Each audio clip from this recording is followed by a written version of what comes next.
Um, I don't know whether I was the only person that listened to the president speak this morning, or did all of you listen to it. But we might all have listened to it, but we will have our own different views. And my view is this: that the president portrayed himself as an uncomfortable leader in a democratic setting that cannot wait to return to his military despotic ways. He did not show anything this morning to show that he has broken away from his autocratic mentality. Now, I saw this morning written all over the television: a sick president with a sick brain and sick views. I think the president needs to go back to the hospital, because if he has been cured of his physical ailment, I think his brain might have been touched or affected in some way. Because what he said this morning is absolute nonsense. I'm pained to say that it was rubbish. Because how can Buhari come out in 2017 and the first paragraph of his speech was to tell us that he wants to clamp down on social media? Let me read it to you if you don't know what this means, or if you didn't get it very well. He said that I have been kept in touch with events at home. Nigerians are robust and lively in discussing their affairs, but I was distressed to notice that some of the comments, especially in the social media, have crossed our national red lines by daring to question our collective existence as a nation.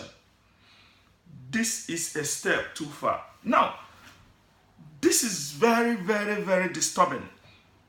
One, he's talking about being distressed. This is not a small word. Distressed means you are deeply saddened. Why would a president be deeply saddened? Because people are expressing themselves. Because people are taking up their rights to expression. This is one thing you must have in a democracy. Right to express yourself. And two, you are distressed that people are expressing their right to association, freedom of association. So what is wrong with that? These two things you cannot do without them in a democracy. And these are two things combined together that Buhari is distressed that we're discussing. Then he now comes to tell us in a democracy that there is a national red line. Red line for what? Red line for freedom of speech in 2017? When you wake up in the morning, you log into your Facebook, and the Facebook will ask you, what do you have in your mind? They don't even care about what you have said. They want the one in your mind. And that is when Buhari is telling us there is a national red line. Please, Adesina and Gabashew and Lai Mohammed, tell Buhari that there is no national red line on freedom of speech, and there will be no national red line till we return to autocratic leadership. The second thing that is very, very worrying, Jonathan said this, Buhari is repeating it, and a lot of idiots are repeating it. What do you mean by our unity is non-negotiable? It's absolute nonsense. We have freedom of association. If I don't want to be in Nigeria, I have right to say I don't want to be in Nigeria again. You cannot tell me that our unity is non-negotiable.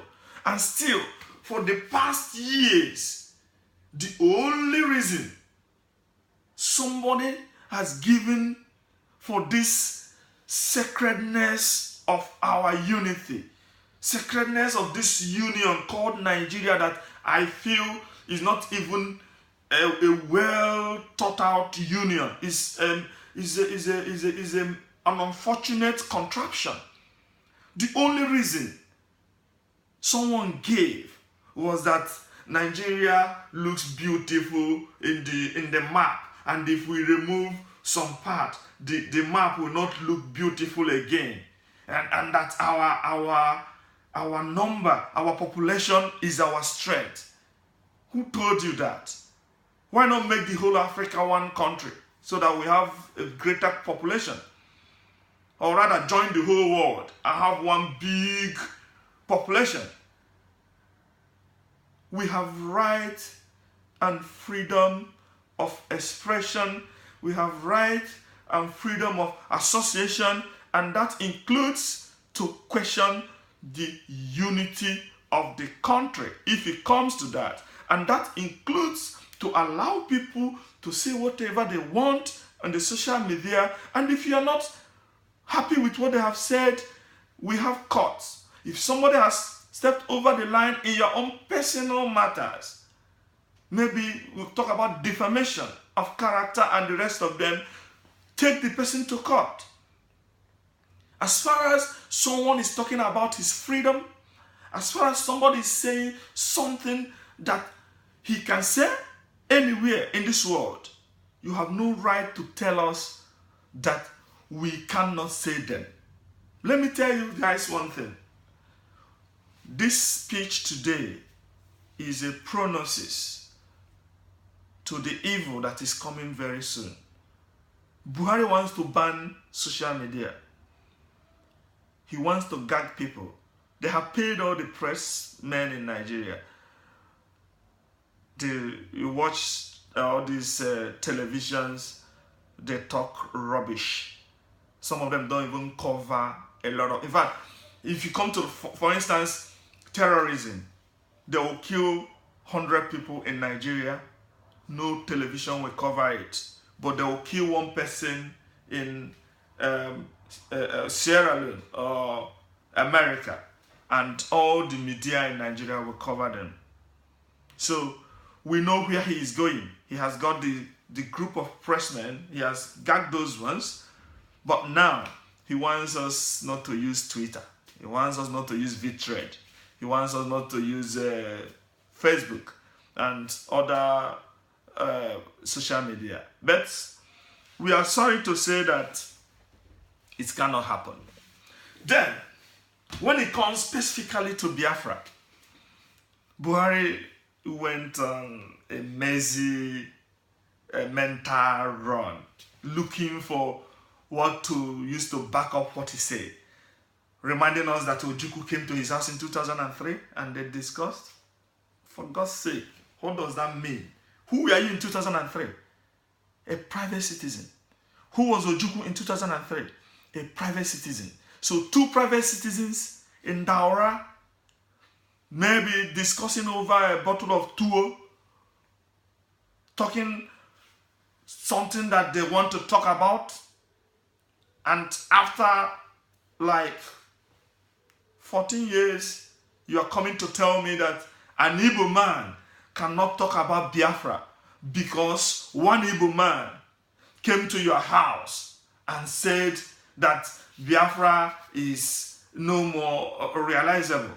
You are talking nonsense. I can also tell you that somebody came to my house yesterday and said that he wanted Biafra.